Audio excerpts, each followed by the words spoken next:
ok? É com muita alegria que iniciamos mais um programa Semeando Saúde. E hoje é com a grata satisfação de receber esse médico renomado, Dr. Duílio Rezende, com Z, né? E queria abrir um parênteses aqui para poder dizer que a minha honra ainda é maior porque eu tive orgulho de poder estudar com esse grande profissional, né, de formar junto com o Dr. Duílio. Dr. Duílio, conta para nós, telespectadores aqui, um pouco, né, da sua formação acadêmica. Primeiro eu gostaria de agradecer o prazer enorme estar aqui com o Dr. Jorge, nosso ilustríssimo deputado, e além disso é meu amigo de longa data, colega de faculdade, então eu conheci ele há muitos anos, é um prazer enorme estar aqui. Bom, a gente formou junto aqui no UFG, naquela época só tinha a Faculdade de Medicina do UFG aqui em Goiás, e depois eu fui fazer residência lá em São Paulo, capital. Eu fiz lá no Hospital da Beneficência Portuguesa, um hospital filantrópico, e na equipe do professor Sérgio de Almeida Oliveira. E a gente terminou lá no começo de 93 e depois a gente voltou para Goiânia e começamos a trabalhar aqui naquela época. Um grande desafio, né, para Goiás, né, para Goiânia, e ainda continua sendo um grande desafio, cirurgia cardíaca. Só para você ter uma ideia, hoje, das causas, né, de morte mundiais, aproximadamente 30%, ou seja, só no Brasil mais de 400 mil pessoas morrem por ano por doenças cardiovasculares. E Dr. Duílio, né, ele, né, mexe numa área de fazer cirurgias cardíacas, e ele foi um dos pioneiros aqui, né, em Goiás. E como que está hoje, né, na atualidade, a cirurgia cardíaca e a infraestrutura para realizá-las aqui no estado de Goiás? Bom, o Brasil é um grande centro de cirurgia cardiovascular. Em questão de números absolutos, nós somos o segundo centro mundial, perdemos só para os Estados Unidos. Os Estados Unidos, eles têm em torno de 320 milhões de habitantes, eles realizam em torno de 300 mil cirurgias ano, né, fora marca-passo. Depois a gente pode falar alguma coisa sobre marca-passo. A gente, apesar de marca-passo estar no rol da cirurgia cardiovascular, mas hoje era uma espécie de uma subespecialidade, então esse número do marca-passo fica fora. No Brasil, nós temos em torno de 205 milhões de habitantes. No último ano de 2023 foram realizadas em torno de 106 mil cirurgias. Em Goiás, a gente realiza atualmente em torno de 200 cirurgias mês, né, que é muito pouco se a gente comparar com os Estados Unidos, por exemplo, né, que eles têm uma população mais de 100 milhões de pessoas mais que a gente e realiza 3 vezes mais, né, então aqui alguma coisa está errada. Nós estamos bem ranqueados a nível nacional, nós estamos ali em torno da 10ª posição aproximadamente no número de cirurgias, mas ainda carece de melhor estrutura nos hospitais e maiores centros também. Nós temos aqui no estado realizando cirurgias só Goiânia e 3 cidades do interior, né? Então é muito pouco em relação ao nosso estado, a gente precisa bem mais. É um grande desafio, né? E como vencer esses desafios para que o Goiás realmente, quer dizer, na realidade a impressão que dá é que tem muita gente que precisa fazer cirurgia e não está realizando, né, a cirurgia cardíaca, né, doutor? Sim, exatamente. Hoje, quais seriam as alternativas, né, que para a gente poder vencer essa barreira e aí, né, levar uma saúde de qualidade para toda essa comunidade que tanto necessita? O maior problema que eu vejo mais é a questão de infraestrutura hospitalar. Exemplo, na região norte do estado, né, eu mesmo não preciso ser no norte, no entorno, a gente não tem nenhum serviço ali no nosso estado, né? A população do entorno ali, o senhor sabe melhor que a gente, mas deve ter ali mais de 2 milhões de pessoas, não tem um serviço, né? Então isso precisava que tivesse naquela região algum centro, né? Não sei, talvez o Uruaçu hoje, com o hospital da região centro-norte, um hospital muito bom, que eu conheço pessoalmente, e o Uruaçu está crescendo muito, de repente ali já comportasse um centro, né? Inclusive já tem hemodinâmica, mas cirurgia cardíaca ainda não. A hemodinâmica eu acho que foi o primeiro passo para isso, acho que no futuro breve talvez tenha. E assim, eu acho que é vontade política, digamos assim, né? Exemplo, Rio Verde, é uma cidade grande, uma cidade rica, tem 3 hemodinâmicas, mas não tem cirurgia cardíaca ainda. Teve no passado uma curta temporada, depois parou de operar, não sei o verdadeiro motivo, mas atualmente não se faz cirurgia cardíaca em Rio Verde, à exceção de marca-passo, poucos casos. Em Goiás também, eu acho que necessitaria de um centro, né, específico para fazer tratamento cardiovascular, doutor? Você acha que seria viável? Eu acho viável. Eu acho que Goiás merece o Instituto de Cardiologia de Goiás. Isso era um sonho antigo de um primeiro cirurgião do estado, Dr. Ibrahim Kaad. Ele me falou isso um dia, até o dia que ele faleceu, infelizmente. E eu acho que Goiás merece, aos moldes de outros estados, né? E tem outros estados do país, assim, digamos que economicamente atrás de Goiás, e que tem esses institutos ou coisas parecidas e que Goiás ainda não tem. Eu acho que nós merecemos. Eu acho que isso é um grande desafio, mas eu acho que é uma coisa que eu acho que é factível, né? Para que nesse grande centro, exemplo, aos moldes do Instituto de Cardiologia do DF, aos moldes do Instituto de Cardiologia lá de Alagoas, que podemos ter um centro formador, né, de cardiologistas clínicos, cirurgiões, para que nesse centro nós pudesse fazer o transplante cardíaco, coisa que em Goiás hoje não tem o transplante aqui. Eu acho que é uma das grandes carências nossas, nossos pacientes, quando precisam ir para fora. A cirurgia cardiopediátrica também, que é o maior problema do Brasil hoje, uma fila enorme, mais de 30 mil crianças aguardam por cirurgia, e Goiás proporcionalmente não é diferente. Doutor Durílio, quais são as principais cirurgias cardíacas que são realizadas hoje em Goiás? A principal é a cirurgia de coronária, é popularmente conhecida como ponte safena, cientificamente chamada de revascularização do miocárdio. Essa é a número 1 no mundo, Goiás e o Brasil não é diferente, estão diminuindo em relação aos anos atrás, devido aos avanços da hemodinâmica, né, os procedimentos menos invasivos, né, no caso as angioplastias, que são muito realizadas, e em segundo lugar vem as doenças valvares. Dessas doenças cardiovasculares, as valvares, né, quais são as principais causas delas e o que fazer para poder tentar evitar e quais as cirurgias mais indicadas? Bom, no caso das cirurgias valvares, no nosso país, como é um país aí com dificuldades aí na saúde como um todo, não somos um pouco, digamos assim, um país de terceiro mundo, né? Então as doenças reumáticas é a principal causa ainda. No passado, era praticamente 80% das cirurgias valvares, quando eu comecei, era sequela de doença reumática. Hoje, essa curva está invertendo devido às melhorias, né, no país, situação econômica, sanitárias. Então, tem diminuído um pouco as doenças valvares reumáticas, mas ainda está tendo muitas reoperações, pacientes que foram operados no passado, né? Passar operado há 10 anos, 15 anos ou mais. Ontem mesmo eu fiz uma cirurgia pela 4ª vez, então o paciente foi submetido à 4ª cirurgia por doença reumática, um exemplo. Mas hoje está aumentando as doenças degenerativas, né, por causa do aumento da longevidade das pessoas. Então, hoje tem muita cirurgia realizada acima de 70 anos que são doenças degenerativas normais, principalmente a aterosclerótica. Das cirurgias valvulares, aí existe a biológica e a metálica. As próteses. Biológicas e metálicas. Exatamente. Próteses metálicas ou mecânicas são os dois tipos de próteses que nós temos no mundo todo. Sendo que as biológicas é a mais usada no país e no mundo também. Há uma tendência hoje de uso de próteses biológicas, porque é uma prótese mais parecida com as nossas, né? Uhum. Então, seria uma prótese mais fisiológica. Uma grande vantagem é que não precisa de usar um anticoagulante, né? No caso o Marevan, que é mandatório no caso de prótese mecânica. Qual a desvantagem das próteses biológicas? Que, em tese, ela dura um pouco menos, né? A durabilidade menor, ela já tem um tempo pré-determinado de durabilidade, apesar que qualquer uma pode dar problema ao longo desse período aí, mas as mecânicas, então, é usada em quantidade menor no nosso meio. Doutor Duílio, então vamos voltar um pouquinho lá no que a gente usa falar de IAM, né? Que é infarto agudo do miocárdio. Parece que hoje nós estamos percebendo que cada vez mais, né, pacientes mais novos estão sofrendo infarto, né? O que se deve a isso? Quais as causas, os fatores de risco? Os infartos, na verdade, é uma doença multifatorial, mas a principal causa é hereditária, né? Então, a nossa carga genética é o fator número 1.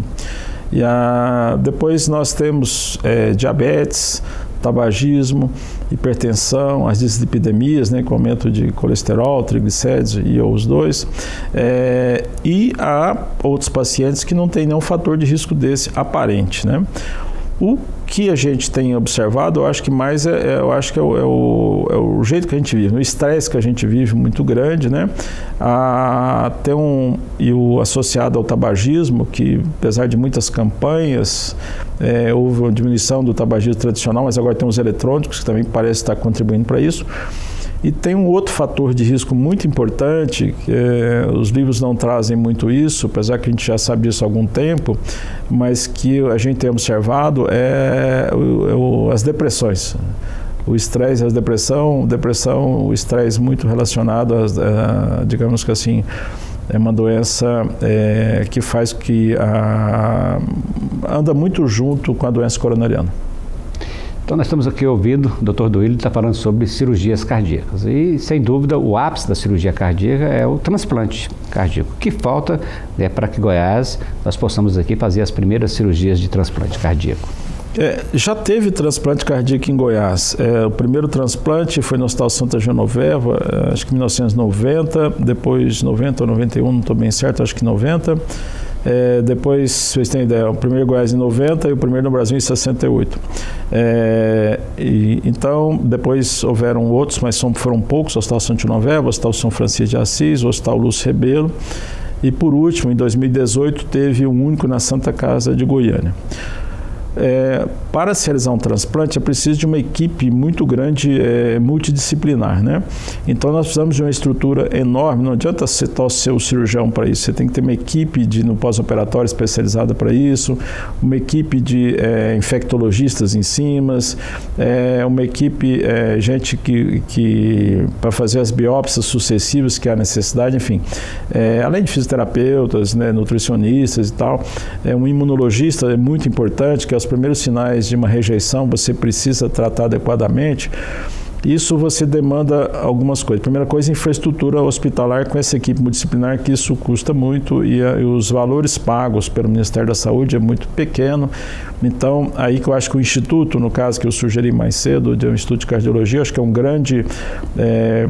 um ponto para começar isso, porque ele tem várias fontes, né, de financiamento que não dependesse só exclusivamente do Ministério da Saúde, para que pudesse montar um centro assim, porque uma equipe pequena, digamos que 2 ou 3 cirurgiões, um cardiologista e um intensivista jamais dá conta de fazer um transplante adequado. Se você tem que fazer cirurgia cardíaca, né, faça, mas o ideal, muitas das vezes, é a prevenção.